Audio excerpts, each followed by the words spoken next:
अनुराग case को लेकर अभी बहुत बड़ा अपडेट आता है। बृजमोहन शुक्ला जी जो अधिवक्ता हैं, काफ़ी समय से जो है इस केस पर उनकी नज़र बनी हुई है, अनुराग केस पर। क्या कुछ कहना है इनका? और जो अपराधी है, उनका वकील, वो कहीं न कहीं जो अपराधी लालता है, उन लोगों को पट्टा कभी उन लोगों का विचार है कि अपराधियों को पट्टा मिल जाए।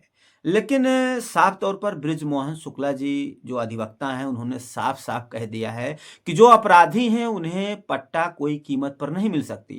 क्योंकि उनके घर में सरकारी जो है नौकरी कर रहे हैं, जो सरकारी नौकरी वाले होते हैं, उनको पट्टा नहीं दिया जाता। इसके आधार पर इन्हें पट्टा तो मिलना ही मिलना नहीं है। और जो बात आती है कि उसमें नंबर है का, खा, गा।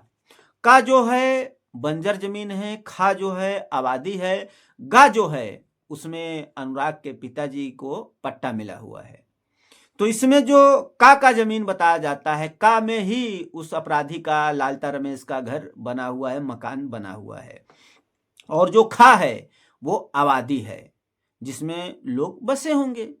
और जो गा है, उसी में गा में अनुराग के पिताजी को पट्टा मिला हुआ है, जिसमें साफ तौर पर दर्शाया गया है, बता रहे हैं अधिवक्ता जो बृजमोहन शुक्ला जी हैं कि जो का है नंबर वो बंजर है। बंजर में ही लालता का जो मकान है बंजर में ही बना है, ये कन्फर्म है।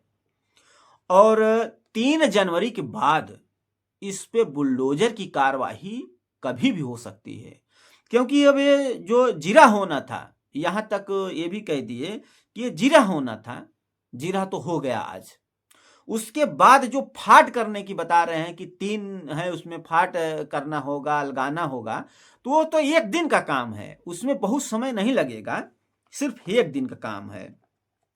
अपराधियों को पट्टा तो मिल ही नहीं सकता किसी कीमत पर। और यहाँ तक जो बृज मोहन शुक्ला जी हैं, यहाँ तक भी कह दिए कि अगर तहसीलदार भी उसमें बहुत ज़्यादा आनाकानी करेंगे, वो चाहे बैठें कि ना बैठें, उसको जो है जिरह तो होना ही होना था। अगर वो भी उसमें कुछ गड़बड़ी करते हैं तहसीलदार, तो उनके ऊपर भी उत्तर प्रदेश सरकार अपना डंडा चला सकती है और उनको भी जो है जवाब देना पड़ जाएगा।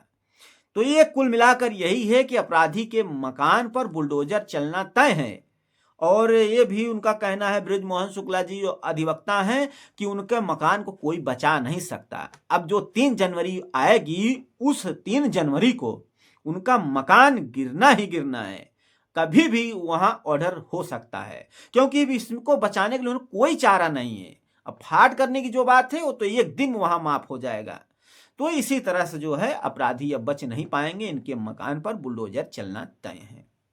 इस पर आपकी क्या प्रतिक्रिया है? अपनी राय जरूर दें।